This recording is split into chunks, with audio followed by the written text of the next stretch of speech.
Magic Treehouse, Book Number 9, Dolphins at Daybreak by Mary Pope Osborne. Chapter 1, Master Librarians. Jack stared out the kitchen window. The sun was not yet up yet, but the sky was glowing lighter. Jack has been awake for a long time. He has been thinking about the dream he had a dream about Morgan Le Fay. The treehouse is back, Morgan said. I'm waiting. Jack wished the dream were real. He missed Morgan's magic treehouse. Jack! His little sister Annie appeared in the doorway. We have to go to the woods now, she said. Why? Jack asked. I have a dream about Morgan, explained Annie. She said the treehouse is back and she's waiting for us. That was my dream, said Jack. Oh wow, said Annie. She told you too? So it must be important. But dreams aren't real, said Jack. Some dreams aren't, but this one is, said Annie.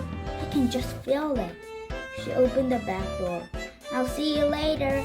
Wait, I'm coming, said Jack. He raced up the stairs. Having the same dream must mean something, he thought. He grabbed his backpack and threw his notebook and pencil into it. Then he ran downstairs. We'll be back soon, Mom, Jack called in the living room. Where are you go so early? His dad called. Just for a quick walk, said Jack. It rained last night, called his mom. Don't get your shoes wet. We won't. Jack leaped out the door. Annie was waiting for him. Let's go, she said. The sky was pale gray. The air felt freshly wet. Jack and Annie ran up the quiet streets to the Frog Creek woods. They hid between the trees. Soon they came to the tallest oak in the woods. There was a wooden treehouse high in the tree trunk. It is back, whispered Jack. Someone looked out the window of the treehouse. A lovely old woman with long white hair. Morgan Le Fay. Come on, called the magical librarian. Jack and Annie climbed up the rope ladder and into the treehouse. In the dawnlight, they stared at Morgan Le Fay. She looked beautiful in the red velvet robe. Jack pushed his glasses into place. He couldn't stop smiling. We both have a dream about you, said Annie. I know, said Morgan. You do? Yes, I sent them to you, said Morgan, because I need your help. What kind of help? Said Jack. Merlin the magician has been up these tricks again, said Morgan, so I haven't had any time to collect books for Camelot Library. Can we collect them for you? asked Annie. Yes, but the order to gather books through times you must be Master Librarian, said Morgan. Oh well, Annie said sadly, but you can become Master Librarian, said Morgan, if you pass the test. Really? Said Annie. What kind of test? Jack asked. You must be sure that you know how to research, said Morgan, and show that you can find answers to hard questions.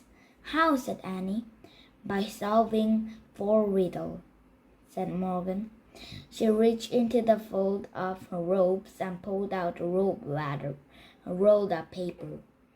The first riddle is written on this ancient scroll. She says, these books will help you find the answer. She held out the books. On the cover were the word Ocean Guides. This is where you have to go, said Morgan. The ocean, oh boy, said Annie. She pointed at the cover. I wish we stopped. Jack grabbed Annie's hand.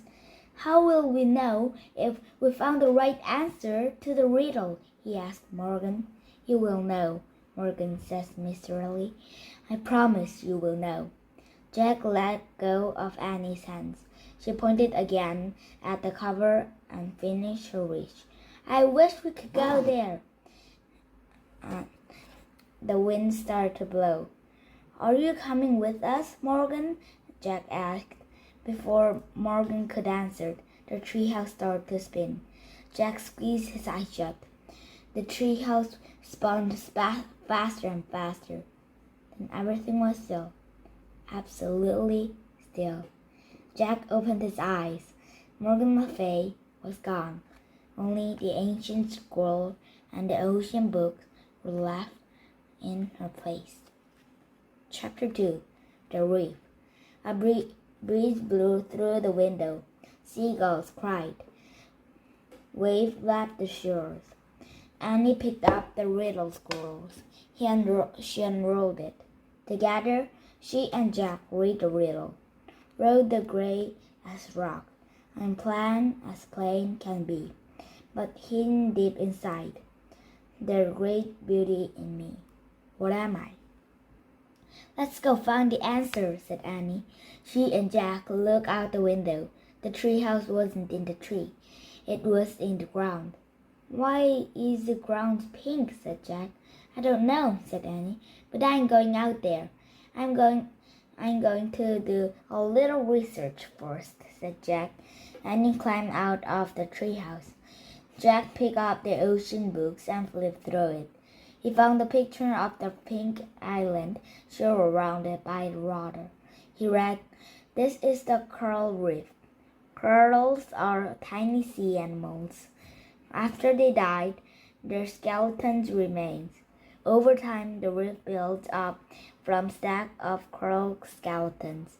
Oh man, tiny skeleton, said Jack. He pulled out his notebook and wrote millions of coral skeletons. Jack, come look at this, cried Annie. What is this? I don't know, but you love it, she says. Jack threw his notebook and the ocean book into his pack.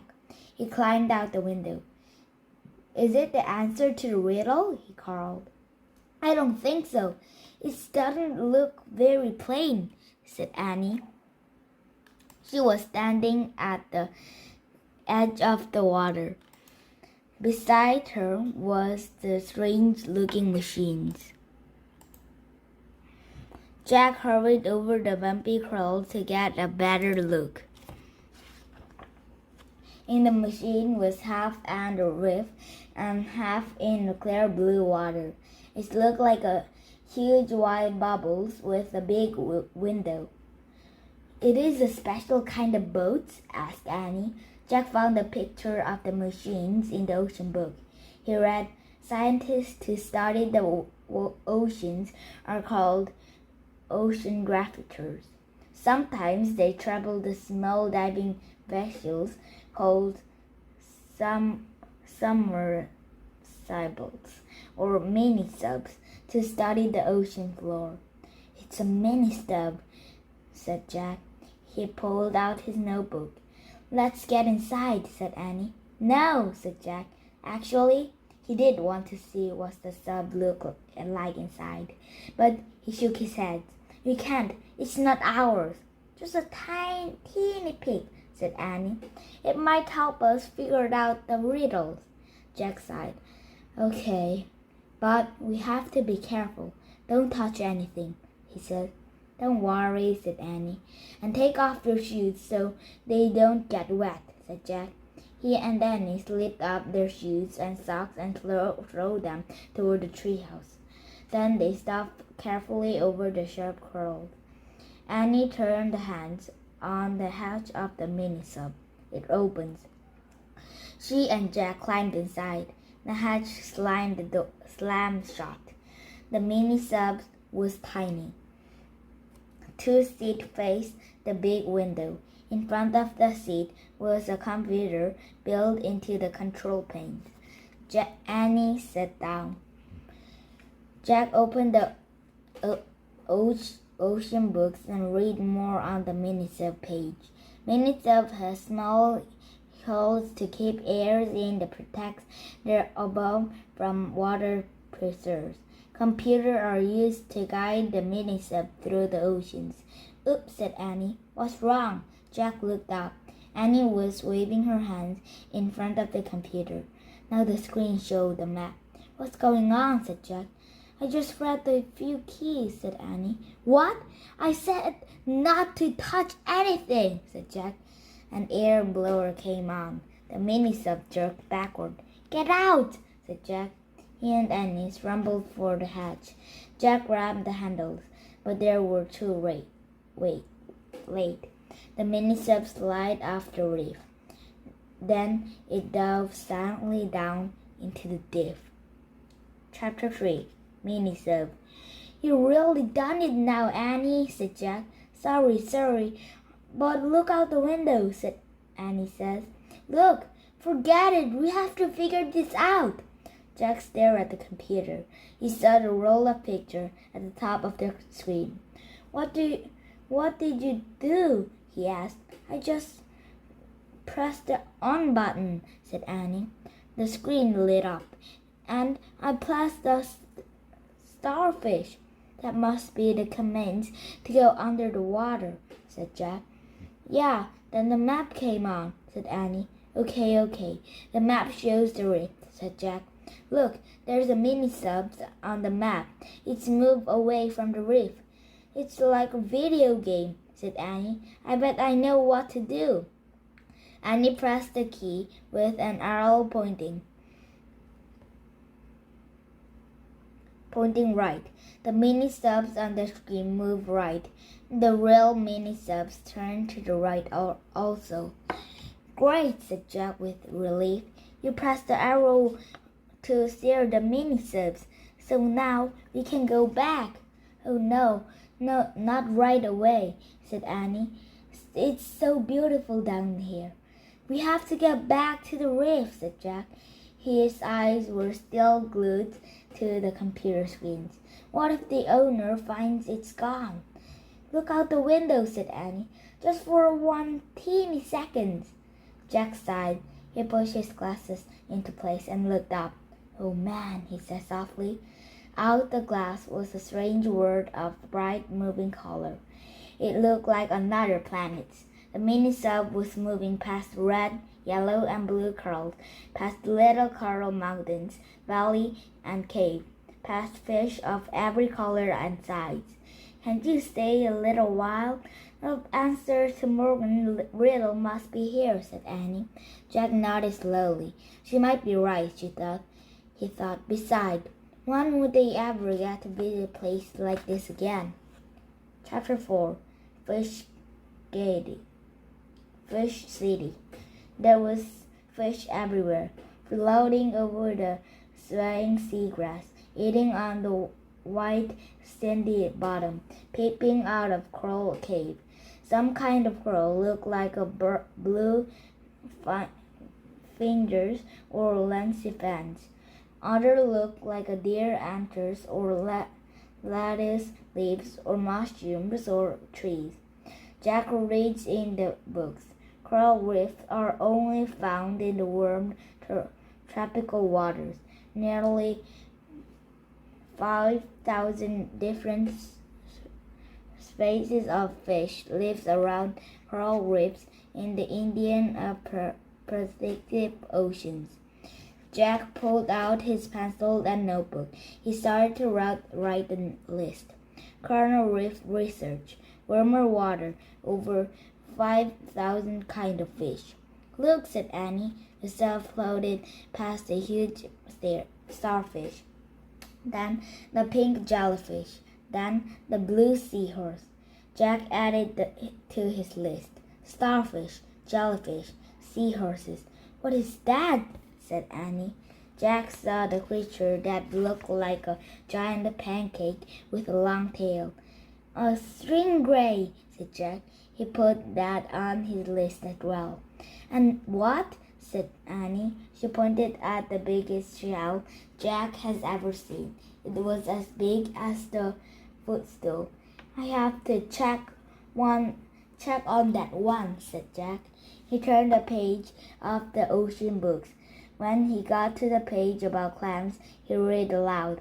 The giant clam of coral reef is 3 feet wide and weighed up to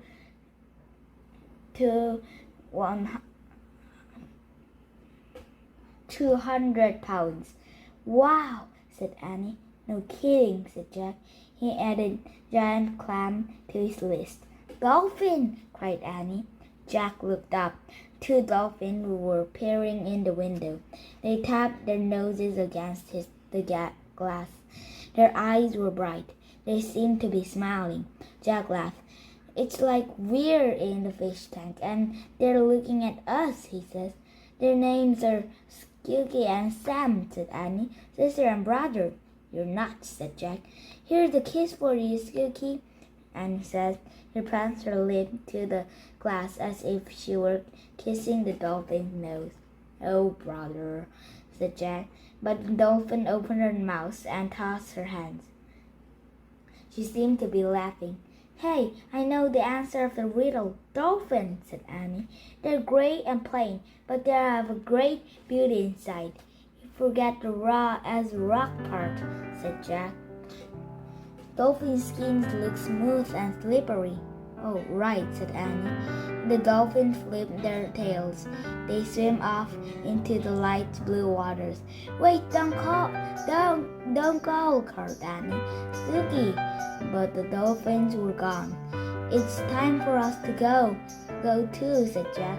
He was afraid someone might be looking for mini soap. But we haven't solved the riddle, said Annie. Jack studied the bright underwater world. I don't see the answer, he says. There's nothing plain at all out there. And maybe the answer's in the mini-sub, said Annie. They looked around the tiny space. I'll check the computer, said Jack. He started to roll off the picture at the top of the screen. He pressed the book picture. The words "Ship Love" flashed onto the screen. Top of the screen. He pressed